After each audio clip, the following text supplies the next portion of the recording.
Today is International Youth Day. It's a day to celebrate the most dynamic people among us. They're restless, they're full of hope. They have the power to change the world, to create change. Today's youth are a complicated lot. For instance, how do you address them? Are they Generation Z, Generation Y, Millennials? There's a lot of letters going around, and trust me, you don't want to get them wrong. This is a difficult demographic to classify. So we'll go by the United Nations. They define youth as anyone between 15 and 24 years of age. It seems like a fair definition. International Youth Day is about giving young people a voice, to shine the spotlight on their initiatives, to understand their ideas and beliefs. It was first celebrated in 1999.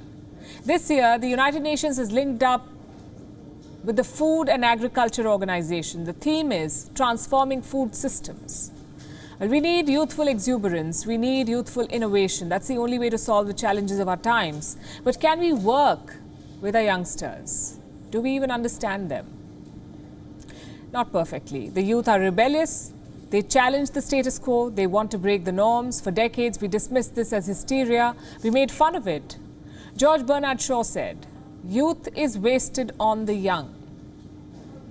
So you get the sentiment. The youth are defined by what they lack, be it emotional maturity, patience, or understanding. But they can also be catalysts for change. Take any movement in history, the civil rights movement in the United States, the anti-emergency protests here in India, the climate protests happening around the world. The youth are on the front lines every time. So why do we dismiss them as emotional and radical? Because a lot of times they are. The youth are always in a hurry. They hate waiting around for change. Sometimes this can alienate people. But we have to understand that these emotions, where these emotions are coming from. They live in a world that is changing every day and changing very fast. They grapple with new issues like their sexual identity, their mental health, climate change for that matter. All of this leads to a lot of stress, and this stress shapes their hopes and aspirations. Today's youth have a more holistic approach to life. Take their attitude on jobs. Deadlines are important, but not more than themselves or their mental health. That is their approach. Same with the whole male breadwinner attitude. Today's youth do not conform to such gender norms. But don't confuse this with some ascetic life. This is 2021. This is a world of consumerism, marketing and leisure. Instagram and YouTube entice them with pictures of a better life, of luxuries and careless living. Some of them are seduced by this lifestyle, but not everyone gets there because aspirations don't often mirror reality. The biggest example is the job crunch. There are simply not enough jobs in the market anywhere in the world, and the available ones may not fit young expectations. Society does not help either.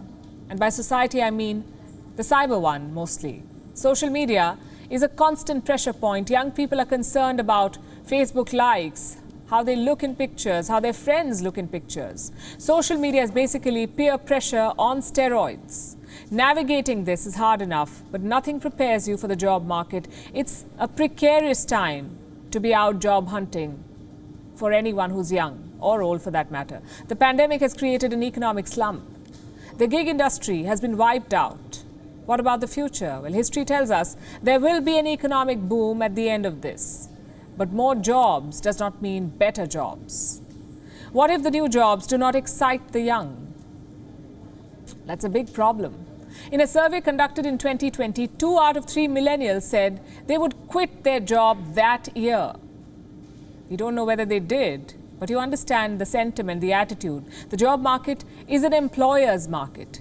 Even if you have the educational chops, there is no guarantee you will get that dream job. In many places, the job market itself is a dream. Take Africa, for instance. It is the youngest continent in the world. Nearly 60% of its population is below 25 years of age. Their problems are completely different. The daily horrors of war, epidemics, gang violence, it's a vicious cycle that keeps them poor. And that's why it is important to have days like today, like this one, to expose the realities of all youngsters, not just the well-off and the privileged. In many ways, that's the essence of this generation. Their age unites them, but their ideologies are different, their causes are different. They're growing up in a complicated time, a complicated society. They're fighting themselves, the system, and occasionally their parents.